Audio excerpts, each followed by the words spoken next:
যে শুধু মা যে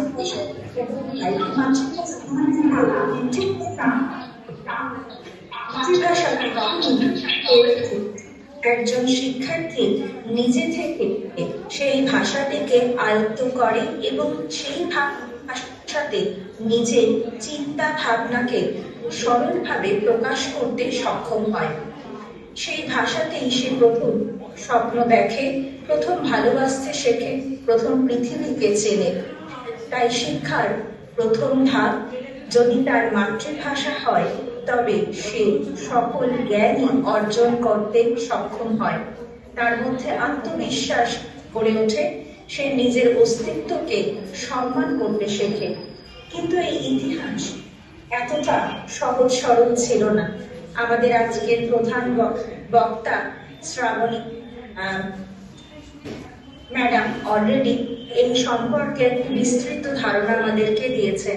তবুও আমার বিষয়টি একটু সরলীকরণ করার জন্য কিছু বিষয় না বললেই নয়। তার মধ্যে অন্যতম হচ্ছে 1947 সালে 15ই আগস্ট স্বাধীনতার পরবর্তীকালে দুটি রাষ্ট্র আমরা উপহার পাই, ভারত এবং পাকিস্তান। পূর্ববঙ্গ হয় পূর্ব পাকিস্তান। পাকিস্তানের শাসক গোষ্ঠী সেই সময় উর্দু ভাষাকে রাষ্ট্রভাষা রূপে গ্রহণ করার উদ্যোগ জানায়। কিন্তু একটুখানি যদি ভালোভাবে বিচার করে দেখি, তাহলে পূর্ব পাকিস্তানের মানুষদের মাতৃভাষা ছিল সেই সময় বাংলা। কিন্তু উর্দু ভাষাভাষী মানুষের সংখ্যা বাংলার তুলনায় যথেষ্টই কম ছিল। উর্দুভাষী মানুষের সংখ্যা ছিল 2 কোটির কিছু বেশি। অন্যদিকে বাংলা ভাষাভাষী মানুষের সংখ্যা 7 কোটিরও বেশি ছিল। কিন্তু এই সংখ্যাটা সেই সময় নগণ্য হয়ে দাঁড়ায়। একটি ভাষা রাতারাতি শেখা সেই সময় মানুষের কাছে আজকের মতন এতটা সহজ ব্যাপার ছিল না। এবং তার থেকেও বড় ব্যাপার, যে কোনো মানুষ একটি ভাষাকে রাষ্ট্রভাষা হিসেবে নতুনভাবে পেলে তাকে আয়ত্ত করতে এবং প্রশাসনিক কাজে নিজেকে সেই জায়গায় নিয়ে যেতে যথেষ্ট সময় সাপেক্ষ বলে মনে করে, এবং তা সত্য। তাই পরবর্তীকালে কয়েকটি প্রজন্ম পিছিয়ে পড়ার একটি সম্ভাবনা তৈরি হয়। তারা মাতৃভাষার পরিবর্তে অন্য ভাষাকে রাষ্ট্রভাষার মর্যাদা দিতে তাই নারাজ ছিলেন। 1952 সালে ঢাকা বিশ্ববিদ্যালয়ে আমতলা প্রাঙ্গণে বাংলাকে রাষ্ট্রভাষা করার দাবিতে ছাত্র সমাজ একটি আন্দোলনে সামিল হয়। সেই সময়ে প্রধানমন্ত্রী নুরুল ইসলাম দেখেন যে এই গন্ডগোল যাতে বেশি দূর এগোতে না পারে, তার জন্য 144 ধারা জারি করেন। কিন্তু তরুণ প্রজন্ম কি এত সহজে দমা মানুষ? তারা একে একে ছোট ছোট দলে বিভক্ত হয়ে আন্দোলনে যোগদান করেন। ভাষা আন্দোলনে আমাদের শিখিয়েছে যুব সমাজে পরিবর্তনের অগ্রগতি। বহু প্রাণ বলিদানের পরিবর্তে আজকে আমরা আমাদের মাতৃভাষা বাংলাকে উপহার পেয়েছি। আমরা ভাবতে শিখেছি, আমরা শিখে অন্যান্য বিষয় সম্পর্কে নিজেকে গড়ে তুলতে সক্ষম হয়েছি।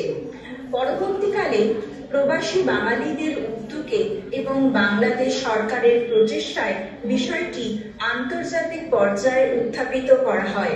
অবশেষে 1999 সালে ইউনেস্কোর তরফে সাধারণ পরিষদে 21শে ফেব্রুয়ারি অর্থাৎ আজকের দিনটিকে আন্তর্জাতিক মাতৃভাষা দিবস হিসেবে ঘোষণা করার প্রস্তাব দেওয়া হয়। 2000 সাল থেকে সারা বিশ্বে এই দিনটিকে আন্তর্জাতিক মাতৃভাষা দিবসের স্বীকৃতি দেওয়া হয় এবং আজ আমরা এই দিনটিকে পালন করার জন্য সকলে উপস্থিত হয়েছি।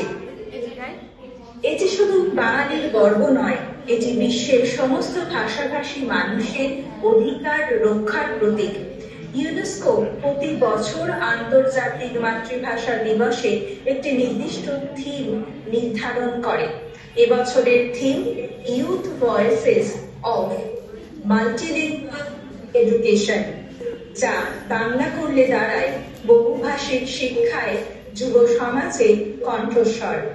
এই থিম আমাদের মনে করিয়ে দেয় তরুণ প্রজন্ম কেবল ভাষার উত্তরাধিকারী নয়, তারাই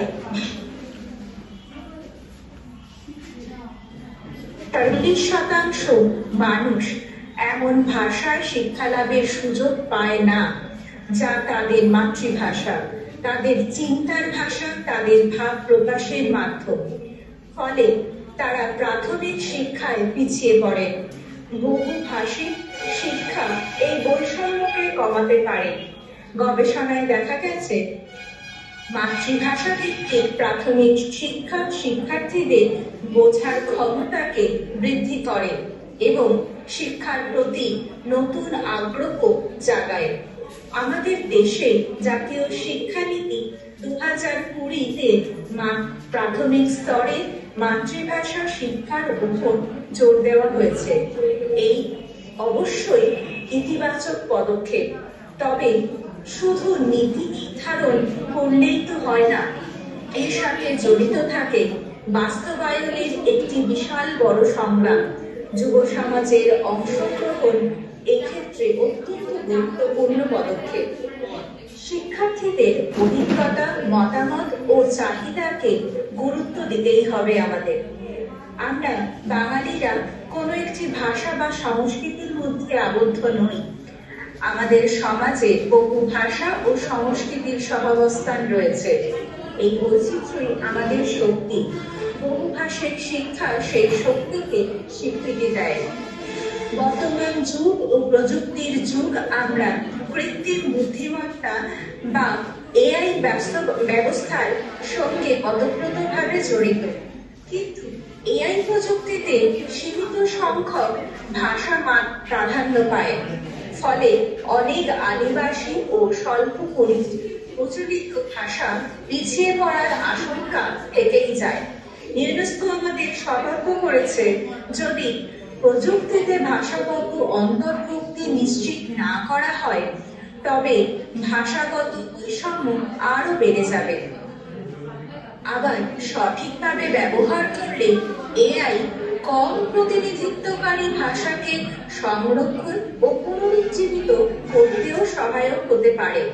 সুতরাং এবছরের আন্তর্জাতিক মাতৃভাষা দিবসে মূল লক্ষ্য হওয়া উচিত তরুণ প্রজন্মকে প্রযুক্তির মাধ্যমে মাতৃভাষা ও আদিবাসী ভাষা সংরক্ষণে উৎসাহিত করা। ডিজিটাল কন্টেন্ট তৈরি, অনলাইনে অভিধান নির্মাণ, লোক সাহিত্য সংগ্রহ, এসব কাজে যুব সমাজকে আরো বেশি উদ্বুদ্ধ করা। আমাদের যুব সমাজ কেবল শিক্ষার গ্রহীতা নয়, তারা ভবিষ্যতের নির্মাতা। তারা চায় শ্রেণীকক্ষে একাধিক ভাষার স্বীকৃতি, স্থানীয় সাহিত্য ও সংস্কৃতির অন্তর্ভুক্তি এবং একই সঙ্গে ভাষাগত বৈচিত্র্যের প্রতি সম্মান। আমরা যদি সত্যি এই অন্তর্ভুক্তিমূলক গণতান্ত্রিক ও মানবিক সমাজ গড়ে তুলতে চাই, তবে আমাদের বহুভাষিক শিক্ষাকে শক্তিশালী করে তুলতে হবে। প্রত্যেক শিশুর অধিকার আছে তার মাতৃভাষা শেখার, ভাবার ও স্বপ্ন দেখার। পরিশেষে বলতে চাই, ভাষা আমাদের